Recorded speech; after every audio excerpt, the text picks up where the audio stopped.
Bonjour à toutes et à tous. J'espère que vous allez bien. S'il vous plaît, est-ce que tout le monde a le son? Veuillez m'envoyer un message, s'il vous plaît.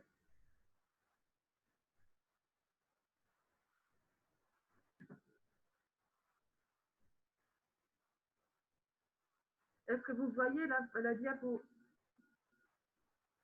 Oui, D'accord, ok, merci.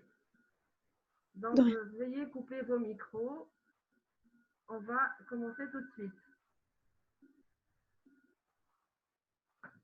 Alors, tout d'abord, on va commencer par la délivrance normale, puis on fera la présentation transverse et on laissera les questions à la fin.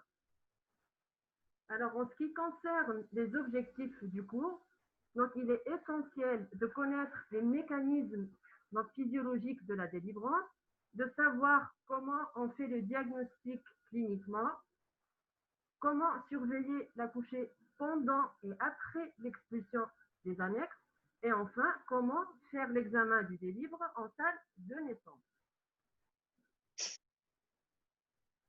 Donc la délivrance normale, c'est l'expulsion du placenta et des membranes hors des voies génitales maternelles. Elle représente le troisième et dernier temps de l'accouchement et s'étend jusqu'à 2 heures après la naissance du fœtus. C'est-à-dire que la délivrance, en fait, ce sont les 2 premières heures qui suivent l'accouchement, donc la naissance du fœtus.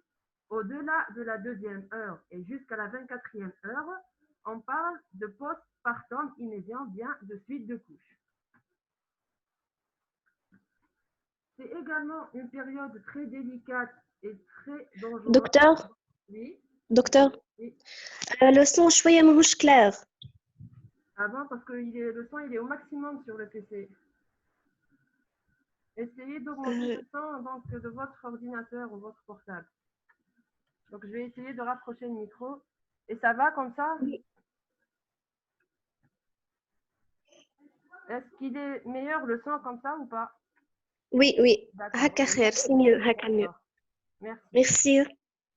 Donc, je disais que la délivrance est le temps dangereux dans l'accouchement pour la mère. Pourquoi? Parce qu'il y a plusieurs complications qui peuvent survenir, surtout les complications hémorragiques, car elles peuvent mettre donc le pronostic vital en jeu.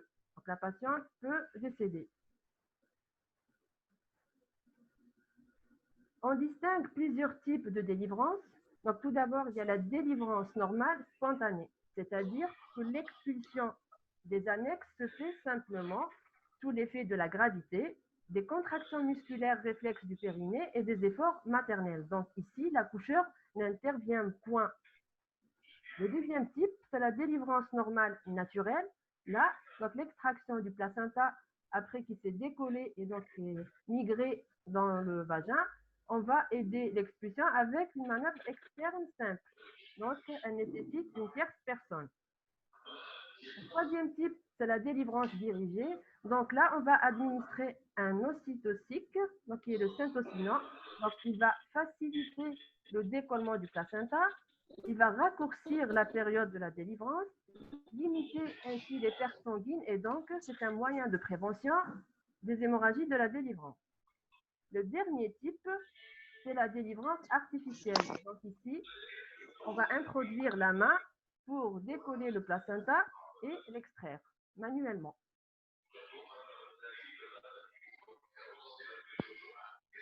Donc on va revoir quelques notions d'anatomie et de physiologie. Vous savez que le placenta est un organe fœto-maternel transitoire, donc il est indispensable à la grossesse. Chez l'homme, il est de type hémocorial, c'est-à-dire que les villosités choriales baignent directement dans le sang maternel au niveau de la chambre intervillée. Donc il effectue plusieurs rôles. Le placenta présente à décrire deux faces et un bord. Donc la face fœtale ou bien la face coriale, c'est celle qui fait face au fœtus. Elle est vide, vous le voyez sur le schéma. Elle est transparente.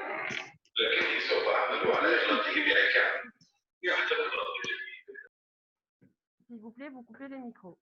Donc je disais, la face fœtale, elle est transparente et on voit des vaisseaux allantoïdes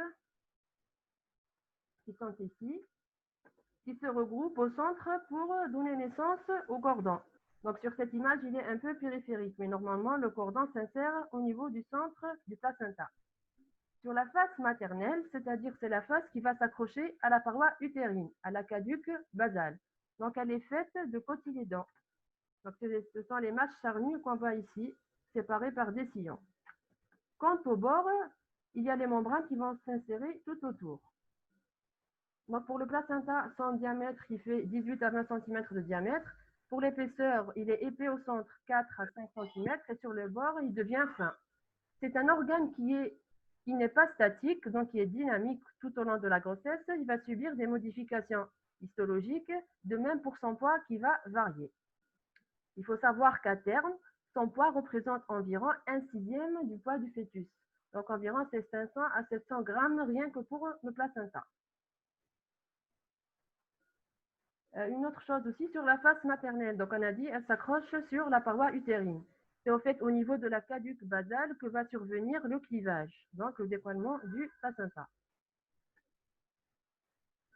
Pour ce qui est des mécanismes physiologiques, donc la délivrance représente l'ensemble des phénomènes qui assurent la vacuité utérine juste après la naissance. Elle est réglée par la dynamique utérine. Elle évolue en 3 phases. Tout d'abord, la phase de décollement placentaire, la migration placentaire et expulsion, et enfin la phase d'hémostase au niveau du lit placentaire. Pour la phase de décollement, donc elle se fait sous la dépendance de la rétraction utérine qui le prépare, puis de la contraction utérine qui provoque ce décollement. Donc tout d'abord, la rétraction utérine. C'est un phénomène passif et permanent qui est caractérisé par la diminution du volume utérin après l'expulsion du fœtus. Donc, une fois qu'il est vide l'utérus, sa hauteur, elle va diminuer. Donc, à terme, à peu près, la hauteur, elle fait 32-33 cm. Donc, juste après l'expulsion du fœtus, il va redescendre au niveau de l'ombilic. Et l'épaisseur de la paroi utérine va augmenter vu qu'il n'y a plus de pression, il n'y a ni liquide ni fœtus. Sauf au niveau du lit d'insertion placentaire, parce que le placenta est toujours collé à la paroi. Et là, ça va réaliser ce qu'on appelle un enchattonnement physiologique, c'est-à-dire qu'on va avoir l'impression que le placenta, il est incarcéré à l'intérieur de l'utérus. Donc, on a dit, il y a réduction de la hauteur avec augmentation de l'épaisseur utérine, sauf au niveau du lit placentaire. Pour la contraction, donc c'est un phénomène actif. Après une phase de repos physiologique qui dure 10 à 20 minutes après la naissance du fœtus, les contractions utérines, elles vont augmenter d'intensité et elles vont venir provoquer le clivage donc, entre la face maternelle et l'aqueduc, ouvre le sinus veineux et là, un hématome rétroplacentaire physiologique va se former et parfaire le décollement placentaire. Donc, comme on le voit sur l'image, donc ici, il y aura sous l'effet des contractions utérines, et donc le décollement du placenta avec ouverture donc des sinus veineux et la formation d'un hématome. Après, le placenta il va se décoller petit à petit.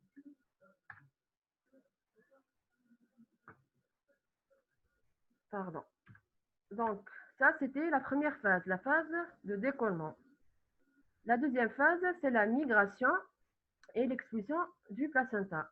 Donc, une fois qu'il s'est décollé, toujours sous l'effet des contractions utérines et son propre poids, donc de la gravité, le placenta, il va tomber. Donc, il va traverser l'utérus, puis le vagin pour être expulsé à l'extérieur. En pratique, donc cette phase, elle est aidée par l'accoucheur pour gagner du temps. Et elle se fait selon 2 modes. Le premier mode, c'est le mode de Bodlock. Donc ici, le placenta, il va se présenter à la vulve, donc il va s'extérioriser la phase fœtale première. C'est le mode le plus fréquent et ceci traduit donc une insertion normale du placenta. Donc si on reçoit la femme avec un accouchement imminent, donc elle vient à dilatation complète, on n'a pas le temps de faire une échographie, elle passe directement sur la table d'accouchement. Si durant la délivrance, on voit apparaître la phase fœtale première, donc nous sommes sûrs que son placenta était normalement inséré. Donc ici, il va se décoller et descendre. Et vous remarquez qu'en fait ici, les côtés, pardon, la souris elle est un peu lourde, donc le côté des membranes, il est symétrique, c'est très important, donc gardez ça en tête. Donc ici, le côté des membranes, il doit être supérieur à 10 cm. Pour le deuxième mode, c'est le mode Duncan. Le placenta, il va se présenter à la vulve, la face maternelle première. Et ceci traduit donc une insertion basse du placenta. Et il est très hémorragique. D'ailleurs, c'est un facteur de risque de l'hémorragie de la délivrance. Donc, lorsque le placenta n'est pas normalement inséré, c'est-à-dire au niveau du fond utérin, il s'insère latéralement. Donc, il se décolle, puis il va se présenter soit par le bord, ou bien il va se retourner ici avec la face maternelle. Dernière phase, c'est la phase d'hémostase. Donc ici, cette hémostase, elle n'est possible que si l'utérus est totalement vide, c'est-à-dire qu'il ne contient ni fragment de placenta, ni fragment placentaire, ni fragment membranaire, pardon. Donc l'hémostase primaire est assurée après l'expulsion grâce à la rétraction utérine.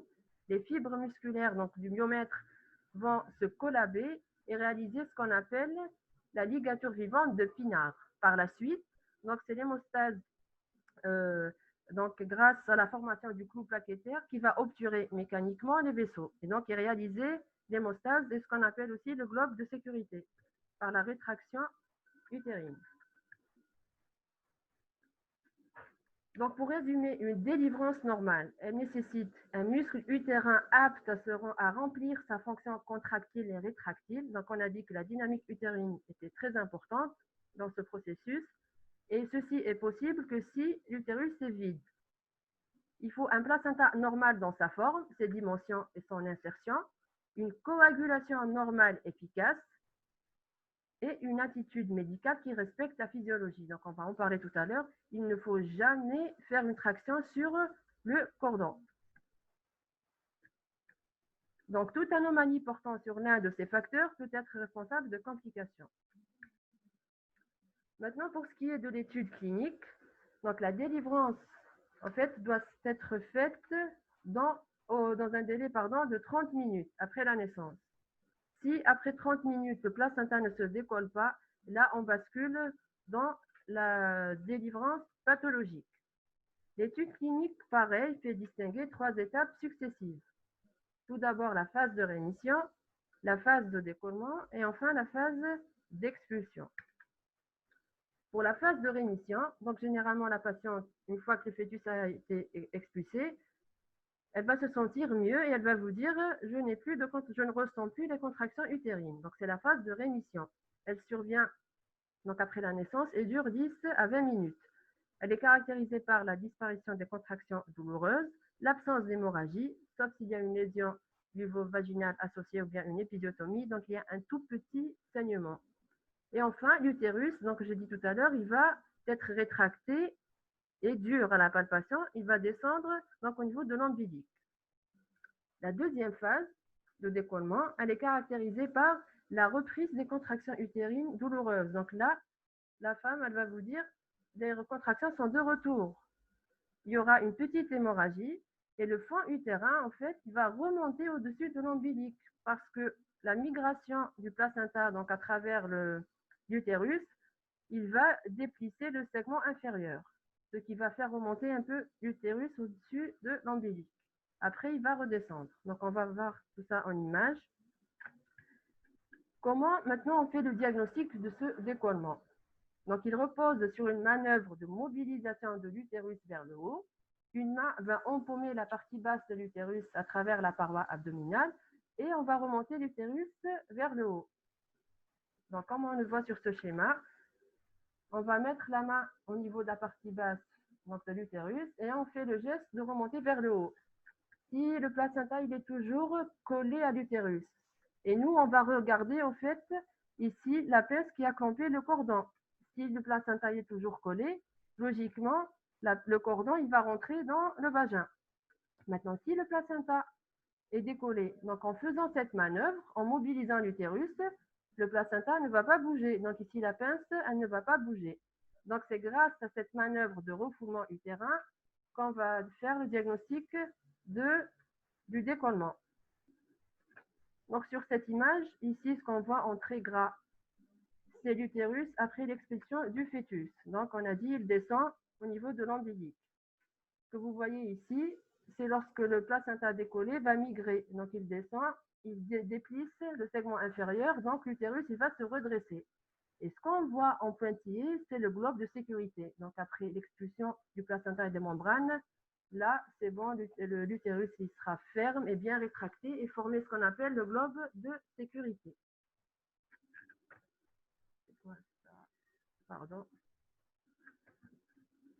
Donc ça, c'était la deuxième phase. La dernière phase clinique, c'est la phase d'expulsion. Donc elle peut être spontanée, c'est-à-dire il va sortir de lui-même sous les efforts, grâce aux efforts de la maman et donc les contractions du périnée, ou bien aidé par l'accoucheur, et c'est la délivrance naturelle. Ici, qu'est-ce qu'on va faire? Donc on va pratiquer une pression abdominale sur le corps utérin avec une légère mise en tension du cordon. Donc ici, on ne tracte pas, on guide seulement la sortie du placenta. Donc cette main, elle va appuyer sur l'abdomen et l'autre main, elle va juste guider la sortie. Donc après l'expulsion, l'utérus est dur et rétracté sous l'ombilique et c'est ce qu'on appelle le globe de sécurité et il n'y a plus de saignement. Donc il y a des remarques. Donc j'ai dit tout à l'heure, une délivrance normale, elle doit se faire au bout de 30 minutes. Si après ce délai, il n'y a rien, là, on doit faire une délivrance artificielle en urgence. On doit aller chercher ce placenta. Sinon, la femme risque de faire une hémorragie de la délivrance. Donc, la femme qui ne délivre pas au bout de 30 minutes, si on attend plus, en fait, il y a un risque, elle a 6 fois plus de risque de faire une hémorragie de la délivrance. Maintenant, si après 5 minutes de l'accouchement, la femme, elle va se mettre subitement à saigner, elle a une hémorragie importante, mais le placenta n'est pas encore décollé. Là, on ne va pas attendre 30 minutes. Pareil, on doit faire une délivrance artificielle en urgence. Et toujours, une délivrance artificielle, elle doit être suivie par une révision utérine. Donc, pour la délivrance artificielle, on va badigeonner, donc on va mettre des champs stériles sous la femme, badigeonner le périnée avec un antiseptique, enfiler des gants stériles et introduire la main à l'intérieur de l'utérus. L'autre main, elle va empaumer le fond utérin sur la paroi abdominale. Et avec cette main, on va suivre le cordon jusqu'à l'insertion placentaire. Et là, on va pas arracher le placenta, mais en fait, on va le décoller avec un mouvement donc, de rotation de la main. Et on le décolle avec le bord cubital. On ne va pas l'attraper avec les doigts et l'arracher. Sinon, on peut causer une hémorragie de la délivrance. Donc, pour l'examen du délivre, il est indispensable pour s'assurer que tout le placenta a été expulsé, ainsi que les membranes. Donc, si la délivrance elle est incomplète, on va réaliser une révision utérine. Parfois, on peut même faire des prélèvements donc, sanguins à partir du cordon du fœtus ou bien des prélèvements bactériologiques. Par exemple, si on suspecte une chorioamniotite, on peut envoyer un bout, bien un fragment du placenta à l'anapathe ou bien on va faire des prélèvements donc, bactériologiques. Pour l'examen du délivre, on va examiner les deux faces. Donc la face maternelle, on va voir s'il n'y a pas un cotylédon qui manque, s'il n'y a pas un caillot qui est donc accroché dessus. On va voir sur la face fœtale l'insertion du cordon qui doit être centrale. Pareil pour les membranes. Donc je vous ai dit tout à l'heure que les deux côtés doivent être symétriques. Si on voit un côté des membranes qui est plus petit que l'autre, ça veut dire que le placenta n'était pas normalement inséré. Donc pareil, avec les délivres, on va enfiler des gants et comme je viens d'expliquer, on va chercher tous les éléments anatomiques. Pour l'examen des membranes, on va introduire la main à l'intérieur et déplisser les membranes de cette manière. Et enfin, donc on termine par la surveillance. Donc la surveillance doit être rigoureuse en salle de travail et chaque femme qui accouche, elle doit rester normalement 2 heures de temps en salle de travail. Donc qu'est-ce qu'on va surveiller? Donc les constantes hémodynamiques, le pouls, la pression artérielle, fréquence respiratoire et surtout la coloration cutanéo-muqueuse. On va mesurer la hauteur et la consistance de l'utérus. Donc on a dit le globe de sécurité, l'utérus il doit être dur, donc ferme et situé en dessous de l'ombilique. On doit surveiller la quantité de sang. Donc, normalement, il n'y a plus d'hémorragie. Donc, il est normal que l'accouchement s'accompagne d'un petit saignement, mais il ne dépasse jamais les 500 millilitres. Et quatrième point, c'est la perfusion de Saint-Ossinan qui doit être systématique. Toute femme qui accouche donc, doit bénéficier d'une perfusion de Saint-Ossinan et on a vu pourquoi tout à l'heure. On en reparlera dans le cours des hémorragies, donc dans la délivrance pathologique.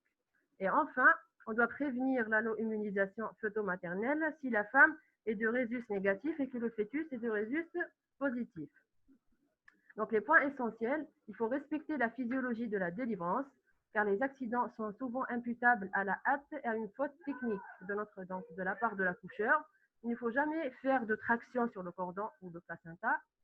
Il faut respecter la phase de rémission clinique, bien sûr en dehors de l'urgence, et se contenter pendant ce temps de surveiller l'état général de l'accouché. Sauf s'il y a un saignement, là on doit intervenir et ne pas attendre. Donc, pour la conclusion, donc on a vu que la délivrance c'est une période donc délicate. Beaucoup de complications peuvent survenir durant cette période. Et dans l'absence de décollement au bout de 30 minutes, il faut faire la délivrance artificielle. Et surtout, j'insiste sur la surveillance de tout accouché. Donc, pendant 2 heures de temps en salle de travail, puis en unité de suite de couche jusqu'à la 24e heure. Donc ça, c'était pour le premier cours. On laisse les questions, s'il vous plaît, pour la fin du cours. Donc, on entame avec la présentation transverse.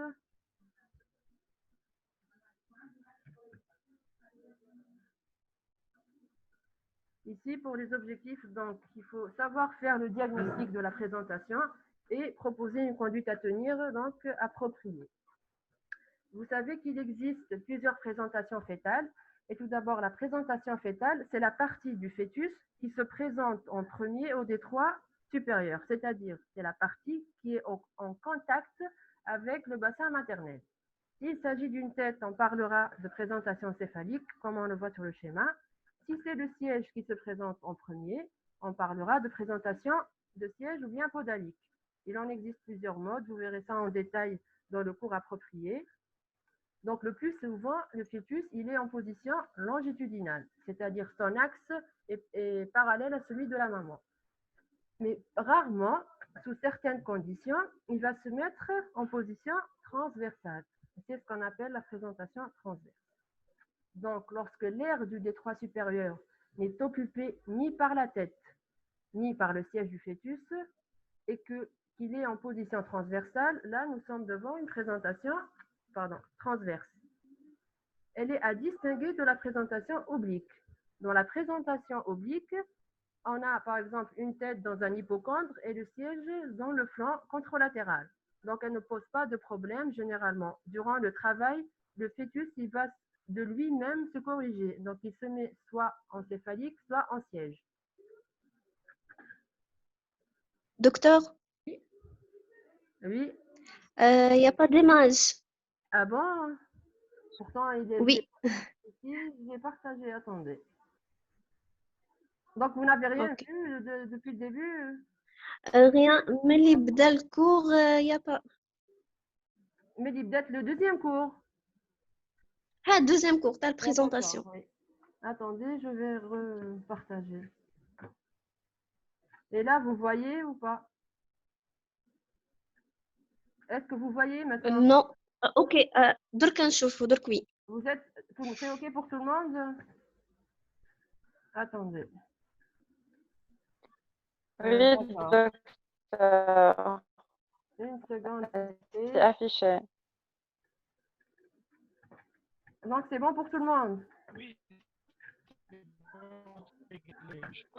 Maintenant, il n'y a plus rien. Il n'y a plus rien, hein? Et maintenant? Oui, maintenant, il n'y a plus rien. Vous êtes sûr? Parce que moi, chez moi, c'est vert, c'est partagé. Donc, Maintenant, oui, on voit. La d'accord. diapo, elle est affichée. Donc, je reprends, je vous disais que le plus souvent, le fœtus, il est en position longitudinale, donc soit céphalique, soit siège. Parfois, il se met en transverse. Donc, la présentation transverse, c'est une présentation, heureusement, qui est rare. Elle est toujours dystocique. Donc, elle est incompatible avec l'accouchement par les voies naturelles et donc, il n'y a que la césarienne pour accoucher le fœtus. Pourquoi? Parce que donc s'il est en position transverse, donc il a une hauteur, une taille à peu près de 55 cm à 60 cm, et le plus grand diamètre du détroit supérieur, il fait 13 cm et demi. Donc c'est incompatible. Donc le fœtus, il ne va pas se plier en deux et sortir par la voie génitale. Il faut savoir qu'il y a plusieurs variétés de positions. Pardon, je ne sais pas pourquoi il n'y a plus d'image, il n'y a plus. Qu'est-ce qui se passe? L'écriture a disparu. Est-ce que vous voyez ici la diapo pleine ou pas? S'il vous plaît. Oui, docteur. Oui, d'accord, ok. Quand je mets en plein écran, ça disparaît, je ne sais pas pourquoi. Bon, on va rester comme ça. Donc, je disais, pour les variétés de position, sachez qu'il en existe principalement donc deux. Selon que le dos du fœtus soit en avant, on va dire que c'est une dorso-antérieure. D'ailleurs, ce sont les plus fréquentes. Et s'il est en arrière, on parlera de dorso-antérieur. Maintenant, selon que c'est l'épaule droite ou gauche qui est en premier au détroit supérieur, on va dire épaule droite en dorso intérieur, épaule gauche en dorso antérieur, ainsi de suite. Dans d'autres ouvrages, le point de repère, en fait, c'est l'acromion. Mais généralement, on travaille avec dorso antérieur ou bien dorso postérieur. Donc, comme on le voit sur cette image, là, c'est le pubis, donc c'est l'avant, l'arrière, la droite de la patiente et la gauche. Ici, le dos du fœtus, il est sous l'ombilic. Donc, nous sommes devant une dorso antérieure et c'est l'épaule gauche qui est en bas. On ne la voit pas d'ailleurs, on voit que l'épaule droite ici. Donc, c'est une présentation de l'épaule gauche en dorso antérieur. Maintenant, donc, on a dit que parfois, le fœtus se met en présentation transverse sous des conditions, donc sous des contraintes. Ce n'est pas une présentation normale, naturelle. Quelles sont ces causes? Donc, le plus souvent, il s'agit d'un défaut d'accommodation et la cause principale, c'est la grande multiparité, par relâchement des parois utérines et de la paroi abdominale. Par ailleurs, on note plusieurs autres étiologies. Donc, je ne sais pas pourquoi en plein écran ça ne s'affiche pas. Bref, c'est pas grave. Parmi les autres étiologies, donc il y a un obstacle prévia, c'est-à-dire un obstacle bas situé qui va empêcher la sortie du fœtus. C'est le cas du placenta prévia ou bien un fibrome. Il y a la grossesse gémellaire aussi. Donc souvent J1, premier jumeau, il est encéphalique et donc il ne laisse pas assez d'espace pour son frère ou bien donc le deuxième jumeau, il va se mettre soit en oblique, soit en transverse.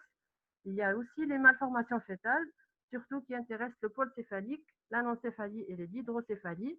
Donc généralement, durant les premières semaines de grossesse, le fœtus, il est en présentation donc transverse ou bien siège. Et au début du troisième trimestre, il y a ce qu'on appelle la culbute physiologique. Il va changer de lui-même la position. S'il a une malformation, donc il a une grosse tête, il ne pourra pas donc se transformer. Il manque d'espace. Il y a aussi l'hydramnios. L'hydramnios, c'est la présence d'un liquide amniotique anormalement en excès. Et donc là, en fait, le fœtus, il peut prendre n'importe quelle position, donc d'un examen à un autre. La grande prématurité aussi. Il y a les disproportions fœto-pelviennes, par exemple un fœtus, un macrosome, c'est-à-dire dont le poids qui excède 4 kg, avec un bassin qui est étroit, anormalement petit. Donc là, pareil, il manque d'espace et donc il va se mettre en transversal. Il y a les utérus aussi mal formés, bien déformés par un fibrome, et la brièveté du cordon. Donc toujours, c'est par rapport à l'insuffisance d'espace du contenant.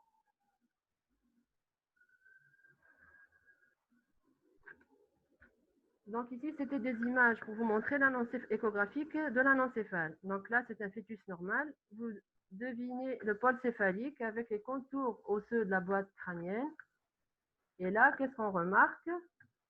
Le pôle céphalique, il est bizarre. Donc, on ne retrouve pas l'aspect normal donc, des contours crâniens. Parce que l'encéphalie, c'est une malformation donc, du système nerveux central qui est la plus fréquente chez le fœtus et elle est caractérisée par l'absence de la voûte crânienne et donc du parenchyme cérébral. Donc, voilà à quoi ressemble un anencéphale. L'hydraméniose, donc on a un excès de liquide qu'on va mesurer à l'échographie. Pareil pour l'hydrocéphalie. Donc vous avez une ventriculomégalie. Maintenant pour l'étude clinique. Donc après avoir interrogé la patiente, on commence par l'examen de l'état général que vous connaissez, puis on passe à l'examen obstétrical et enfin par l'examen sénologique. Tout d'abord l'inspection. Donc ici, l'utérus, il va présenter un axe transversal, vu que le fœtus, il est en position transverse. Donc l'utérus, il suit la position du fœtus. Pour la palpation, la hauteur utérine va être anormalement inférieure, parce que normalement, dans les présentations longitudinales, la hauteur utérine, donc, elle va être haute ici. Dans la transverse, donc, elle sera insuffisante. Maintenant, pour la mesure de la hauteur utérine, donc elle se fait à l'aide d'un mètre ruban. Donc, on va chercher la symphyse pubienne. On met donc le côté ici, puis on cherche le fond utérin et on va lire donc le chiffre de la hauteur utérine. Généralement, pour la hauteur utérine, elle peut être mesurable donc cliniquement à partir de 22 semaines d'aménorrhée. Donc, du 5e mois au 7e mois, il y a une astuce. Donc, on peut prendre l'âge de la grossesse en semaine d'aménorrhée et rajouter 4 cm. Et les 2 derniers mois, on va faire donc x4 moins 2 cm. Donc, voici une vidéo pour mesurer la hauteur. Donc, vous palpez la symphyse pubienne. Donc, vous bloquez le côté avec le doigt. Et là, elle va chercher le fond utérin et lire la hauteur utérine. Après avoir mesuré la hauteur utérine, on va palper les pôles fœtaux. Donc, généralement, dans les longitudinales, on a un pôle inférieur et un pôle supérieur. Ici, lorsqu'on va les chercher, on retrouve rien. Et du coup, on va essayer de chercher sur les flancs de la maman. Donc, on va retrouver une tête d'un côté et le siège dans le côté contralatéral. Quant à l'auscultation, donc elle se fait grâce au stéthoscope obstétrical de Pinard. Et les bruits du cœur sont retrouvés dans la région sous-ombilicale du côté du pôle céphalique.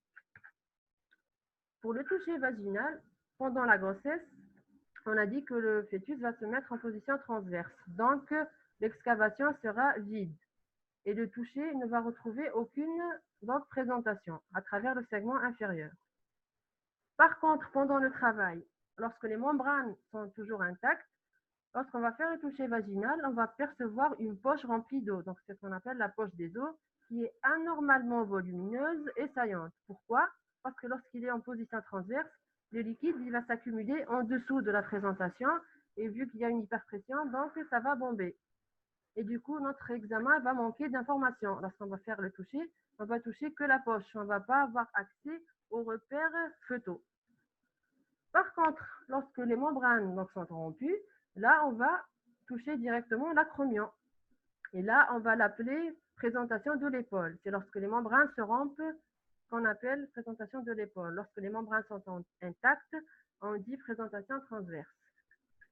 Ici, il y a une complication donc redoutable à craindre, c'est que donc avec la rupture de la membrane, le membre supérieur va sortir, va descendre, comme on le voit sur l'image, et pendre. Parfois, les doigts vont sortir carrément donc à la vulve, alors que la dilatation n'est pas encore complète. C'est ce qu'on appelle l'épaule négligée. Donc, c'est une urgence. Donc, c'est une indication d'une césarienne d'urgence, car si on laisse le fœtus, donc il y aura certainement des... On a dit que la voie naturelle, elle est incompatible, donc elle n'est pas possible. Donc, si on laisse le fœtus, il va nous faire une asphyxie hyperpartum, donc une souffrance fœtale aiguë, et décéder. Pour les examens complémentaires, donc, qui peuvent nous aider pour faire le diagnostic, il y a l'échographie, qui est un examen clé. Donc, elle va confirmer la position de la tête fœtale, mais aussi elle nous permet de faire une recherche étiologique. Donc, avant l'avènement de l'échographie, on faisait les radiographies du contenu utérin. Donc, c'est comme dans l'abdomen sans préparation.